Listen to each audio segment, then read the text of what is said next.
And welcome back to the Word Encounter, episode 70. We concluded yesterday in 2 Kings chapter 4, so let's pick it up in chapter 5 and verse 1. Naaman, commander of the army for the king of Aram, was a man important to his master and highly regarded because through him the Lord had given victory to Aram. The man was a valiant warrior, but he had a skin disease. In verse 2, Aram had gone on raids and brought back from the land of Israel a young girl who served Naaman's wife. She said to her mistress, if only my master were with the prophet who is in Samaria, he would cure him of his skin disease. And so they had gone on raids. Apparently raids were common in the day. David went on raids. Raids weren't full-scale wars. They would just go into cities and plunder them and take what they wanted and leave. And so apparently they were in the habit of doing this. And on one of the raids, they brought back an Israeli girl. And when she found out the plight of her master, she says, look, well, I know a prophet in Samaria, if only he was there. And so so that news came to the king, and the king sent a letter to the king of Israel saying, look, go with my servant. Here's my servant Naaman. And, he's got the skin disease, so cure him. And so the king of Israel, in verse 7, he says, when the king of Israel read the letter, he tore his clothes and asked, am I God, killing and giving life, that this man expects me to cure a man of his skin disease? So the king of Israel is like, well, I'm not a doctor. Who am I? Why are you sending me this letter? Well, you trying to trick me? You trying to go to war with me? I mean, what's going on? Recognize that he is only picking a fight with me. And so this is the king of Israel wondering, why are they sending him this letter? In verse 8, when Elisha, the man of God, heard that the king of Israel had torn his clothes, he sent a message to the king. Why have you torn your clothes? Have him come to me, and he will know there is a prophet in Israel. And so Elisha's kind of indignant about this. Why are you acting like this is something hard to do? Send them to me. In verse 10, then Elisha sent him a messenger who said, go wash. And so Naaman was on his way to Elisha. And Elisha, before he gets there, Elisha sends him a messenger. And it says, go wash 7 times in the Jordan, and your skin will be restored, and you will be clean. So you would think that Naaman would be happy about this news, but he wasn't really. He wasn't happy with the way it was presented to him, because we see in verse 11, it says, but Naaman got angry and left, saying, I was telling myself, he will surely come out, stand and call on the name of the Lord his God, and wave his hand over the place and cure my skin disease. So he was expecting Elisha to come out and wave his hands around and say some words and plead to the Lord, and then he would be healed. That's what he was expecting. That's how he was expecting to be cured. But Elisha just said, look, go dip in the water 7 times in the Jordan and you'll be cool. And so when this didn't happen, he became indignant about, how this was to go down. In verse 12, so this is Naaman, the commander, saying, aren't Abana and Pharpar, the rivers of Damascus, better than all the waters of Israel? So now he's getting a little snooty about it. He's saying, what's so special about the Jordan? What's so special about their waters? We have rivers too. He said, couldn't I wash in them and be clean? So he turned and left in a rage. So he didn't even want to do it. He was going to go back to Aram without doing what Elisha has said. But his servants convinced him to do otherwise. And so he went, it says in verse 14, so Naaman went down, dipped himself in the Jordan 7 times, according to the command of the man of God. Then his skin was restored and became like the skin of a small boy, and he was clean. Now, how many times do we look for a certain solution to a situation, and when we don't get that solution, we think that our answer has not come because it didn't come wrapped in the way that we expected it to come, but it came in a different way, and this is what happened to Naaman. Then Naaman and his whole company went back to the man of God, stood before him, and declared, I know there's no God in the whole world except in Israel. Therefore, please accept a gift from your servant. And so Naaman is like, oh man, this is tremendous. I can't believe this is happening to me. So he's going to go back. He wants to worship the God of Elisha because he was cured. But Elisha says, no, I'm not going to take any gift, and so Naaman tried to urge him. He says, no, I'm not going to do it.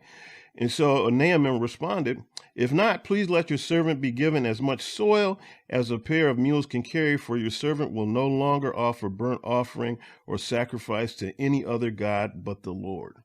And so Naaman has been converted. He's turned.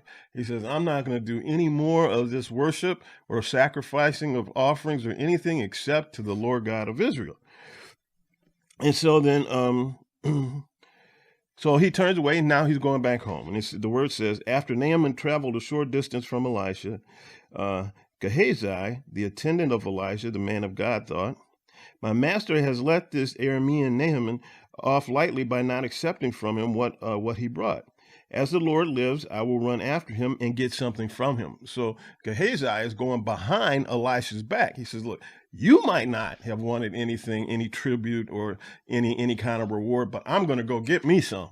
And that is exactly what he did. And so he ran after the commander, and he asked for 75 pounds of silver. And so, but Naaman said in verse 23, please accept 150 pounds. He urged Gehazi, and then packed 150 pounds of silver in 2 bags and sent 2 sets of clothing. And so Gehazi is going to go out. Now, Naaman took 750 pounds when he went to pay tribute, but that's the amount that Elisha said, no, keep it. And so I think, well, Gehazi is going to say, well, I'm just going to ask for a tenth. How about 75? And then he gives him 150. And so he takes it, and then Gehazi goes back to where Elisha was. And then it says in verse 25, Gehazi came and stood by his master. Where did you go, Gehazi? Elisha asked him. He replied, your servant didn't go anywhere. Verse 26. And my heart didn't go, and this is Elijah talking, and my heart didn't go when the man got down from his chariot to meet you, Elisha said. Then this time, is this the time to accept silver and clothing, or olive orchards and vineyards, flocks and herds, and male and female slaves? And so Elisha's asking him, is this the time to do this nonsense that you just did? In verse 27, therefore, Naaman's skin disease will cling to you and your descendants forever. So Gehazi went out from his presence, diseased, resembling snow. And so he got the skin disease that Naaman had because he went behind Elisha's back and took some money from Gehazi when Elijah had refused it. And so we go on to chapter 6, and there's a war that was breaking out. It says in verse 8, when the king of Aram was waging war against Israel, he conferred with his servants, my camp will be at such and such a place. In verse 9, but the man of God sent word to the king of Israel, be careful passing by this place, for the Arameans are going down there. And so the king of Aram is telling his servants and his subordinates, this is where we're going to go camp and so and so. And so Elisha is telling the king of Israel, watch out, don't go that way, be careful. And so, and he finds himself doing this. And so the king of Aram is like, wait a minute, I must have a spy in my camp. How come they know where I'm going to be? And it says the man of God, and so his servants are saying, no, there's no spy in this camp. It says the man of God repeatedly warned the king so that the king would be on his guard. It says in verse 11, the king of Aram was enraged because of this matter, and he called his servants and demanded of them, tell me which one of us is for the king of Israel. And so in verse 12, one of his servants said, no one, my lord the king. Elisha the prophet in Israel tells the king of Israel, even the words you speak in your bedroom. And so the servants are telling the king of Aram, well, nobody has betrayed you. It's this prophet dude. He's reading your mind. He knows what's going to happen. And so in verse 13, it says, so the king said, go and see where he is so I can send men to capture him. So he's like, okay, well, let's go get him because we can't have this happening. We're at war and they know my strategy and they know where I am and I can't have this. And so the men go to try and get Elisha. And so it says in verse 15, when the servant of the man of God got up early out, he had discovered an army of horses and chariots surrounding the city. And so they went to they took an army, a bunch of men, to go capture Elisha. Elisha's assistant, I'm assuming that's Gehazi, told him, look, we're surrounded. Master, what are we going to do? It says, oh, my master, what are we to do? In verse 16, Elisha said, don't be afraid, for those who are with us outnumber those who are with them. And so he's the one that has gone out and seen this massive army surrounding the city, and he doesn't see anything that can confront this army. And so Elisha is saying, don't worry, we got more than they got. Now, how would you react if somebody told you that? But then in verse 17, it said, then Elisha prayed, Lord, please open his eyes and let him see. So the Lord opened the servant's eyes, and he saw that the mountain was covered with horses and chariots of fire all around Elisha. So Elisha had an army of fire soldiers and fire horses ready to do his battle. And so he prayed, and he made the army of Aram blind, and they didn't know what was going on and what was going to happen. And then the Israeli army was able to capture them because of this blindness. So we go on to verse 24, and it says, sometime later, King Ben-Hadad of Aram brought all his military units together and marched up and laid siege to Samaria. So there was a severe famine in Samaria, and they continued the siege against it until the donkey's head sold for 34 ounces of silver, and a cup of dove's dung, a cup of dove's dung sold for 2 ounces of silver. Wow, it was a serious famine. As the king of Israel was passing by on the wall, a woman cried out to him, my lord the king, help. So he says, what's the matter? And she says, this woman said to me, give up your son, we will eat him today, then we will eat my son tomorrow. So we boiled my son and ate him, and then I said to her the next day, give up your son, and we will eat him, but she has hidden her son. See, so they ate her son. So now we're into cannibalism now because they're hungry. The famine is raging. They ate her son, but not the other woman's son. And then it says, when the king, in verse 30, when the king heard the woman's words, he tore his clothes. Then as he was passing by the wall, the people saw that there was sackcloth under his clothes next to his skin. He announced, may God punish me and do so severely if the head of Elisha remains on his shoulders today. So the famine had gotten so bad that they had turned to cannibalism. And so the king of Israel was blaming Elisha for this. And so he says, I'm going to kill him because it's his fault. And so we go on to verse 33 and says, this disaster is from, so what happens is the king sends a messenger to Elisha, and then he says, he's at Elisha's house, this disaster is from the Lord. Why should I wait for the Lord any longer? In chapter 7, verse 1, Elisha replied, hear the word of the Lord. This is what the Lord says about this time tomorrow at Samaria's gate. 6 quarts of fine flour will sell for a half ounce of silver, and 12 quarts of barley will sell for half an ounce of silver. In other words, he's saying tomorrow there's going to be an abundance. This famine is going to be over. There's going to be abundance that the prices of things are just going to plunder, you know. And so instead of, paying for a donkey's head and for dove's dung, there's going to be barley, there's going to be flour, and the price is going to be low. And so the captain doesn't believe him. And then the story switches a little bit, and it goes to verse 3, and it says, now 4 men with a skin disease were at the entrance of the city gate. They said to each other, why just sit here until we die? If we say, let's go into the city, we will die there because the famine is in the city. But if we sit here, we will also die. So now come on, let's surrender to the Arameans' camp. If they let us live, we will live. If they kill us, we will die. And so you have 4 men with skin disease sitting at the city gate, and they said, look, we don't have any real good options. We don't have any food. If we go into the city, we're going to die. If we go into the enemy's camp, we're going to die. So let's give us a chance. Let's go into the enemy's camp. They have some food. Maybe they'll feed us. If they don't, they'll kill us. We're going to be dead anyway. And so that's what they did. Then they came to the camp's edge and discovered that no one was there. Verse 6, for the Lord had caused the Aramean camp to hear the sound of chariots, horses, and a large army. The Arameans had said to each other, the king of Israel must have hired the kings of the Hittites and the kings of Egypt to attack us. So they had gotten up and fled at twilight, abandoning their tents, horses, and donkeys. The camp was intact, and they fled for their lives. And so they had gotten up. They thought they heard an approaching enemy army. They got up and they booked. They left, and they left everything. They ran for their lives, and they left everything behind, all the food, everything, all the provisions that they had brought. And so these 4 men with skin disease just started raking it in. And then they started telling each other, look, this isn't right. We got to tell the king of Israel what the deal is so the people can feed. So they told the king what was happening. And then it says in verse 16, then the people went out and plundered the Aramean camp. It was then that 6 quarts of fine flour sold for half an ounce of silver, and 12 quarts of barley sold for half an ounce of silver, according to the word of the Lord that Elisha had spoken. And so Elijah prophesied this is what was going to happen, and that's exactly what had happened.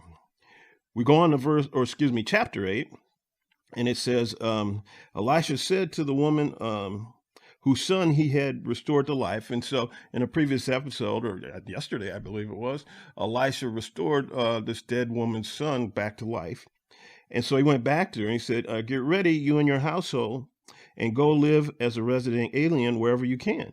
For the Lord has announced a 7-year famine, and it has already come to the land. And so obviously they had developed a relationship over this time. He saved her son. He brought him back to life. And so he's warning her, look, a famine is coming. Go, find yourself somewhere else to live so that you can survive. And so that's what she did. And then in verse 3, it says, when the woman returned from the land of the Philistines at the end of the 7 years, she went to appeal to the king for her house and field. So she went away for 7 years. She's coming back. She wants to reclaim her stuff. So she goes to the king. The king had been speaking to Gehazi, the attendant of the man of God, saying, tell me all the great things Elisha has done. So the king is talking to Gehazi, wanting to know everything that Elijah had done. And it says, while he was telling the king how Elisha restored the dead son to life, the woman whose son he had restored to life came to appeal to the king for her house and field. And so while Gehazi is talking to the king, telling him what Elisha had done with this woman and her son, she comes wanting to reclaim her house and her field. And the king restores not only her house and her field, but gives her all the money over the 7-year period where she was gone. Gives her all the money that was made by that property over that 7-year period while she was done. And so, like a lot of stories in the Bible, I ask myself, well, why is this in here? What's the purpose here? And we can see here that, I believe that, and this is just my opinion, but I believe that she had, out of the graciousness of her heart, took care of God's servant, Elisha. She was just wanted to take care of him when he was on his journeys, and she provided a room for him and this, that, and the other. And out of that relationship came some blessings. She got a son, first of all, then her son was restored to life. And now now we see that she has escaped the famine and she has recovered her property. And so I believe there's a lesson there with regard to how we treat God's people. In verse 7 of chapter 8, we see that Elisha came to Damascus while King Ben-Hadad of Aram was sick. And the king was told, the man of God has come here. So the king said to Hazael, take a gift with you and go meet the man of God. Inquire of the Lord through him, will I recover from the sickness? So the king of Aram is sick. And so he said, send for the man of God and ask him, am I going to recover, or what's going to happen? And so Elisha meets Hazael. And in verse 10, Elisha told him, said, go say to the king, you are sure to recover, but the Lord has shown me that he is sure to die. So he's going to recover from this illness, but he's going to die. In verse 11, then he stared steadily at him being Hazael,